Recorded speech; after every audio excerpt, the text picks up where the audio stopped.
Titip surat untuk istri. Putra Siregar ungkap ingin berdamai dengan pemilik MS Glow.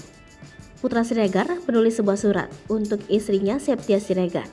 Isi surat yang dititipkan pada Anji Manji, ia ingin berdamai atas konfliknya dengan MS Glow.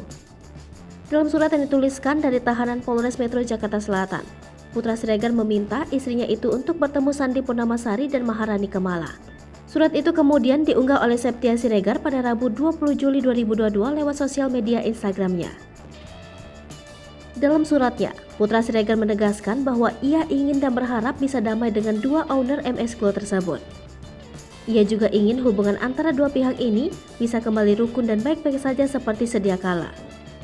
Sekedar informasi, urusan haki antara MS Glow dan PS Store Glow jadi perbincangan akhir-akhir ini. Keduanya saling gugat di pengadilan niaga di daerah yang berbeda. Di pengadilan niaga Medan, gugatan MS Glow dikabulkan. Sementara di pengadilan niaga Surabaya, gugatan PS Store Glow dikabulkan. Keduanya pun sama-sama melakukan kasasi atas putusan dari pengadilan niaga di Medan dan Surabaya. Putra Siregar ingin tutup PS Glow. Putra Siregar ia mengumumkan untuk menutup bisnis skincare PS Glow yang baru dijalaninya setahun belakangan ini. Putra Siregar berencana membagikan sisa produk yang belum terjual ke masyarakat secara gratis. Putra Siregar berusaha ikhlas menerima kenyataan bahwa bisnis skincare-nya harus ditutup agar tak menimbulkan polemik lagi.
Hai pemirsa Sri Popo TV, jangan lupa komen, like, dan subscribe, serta tonton terus berita-berita terupdate lainnya ya.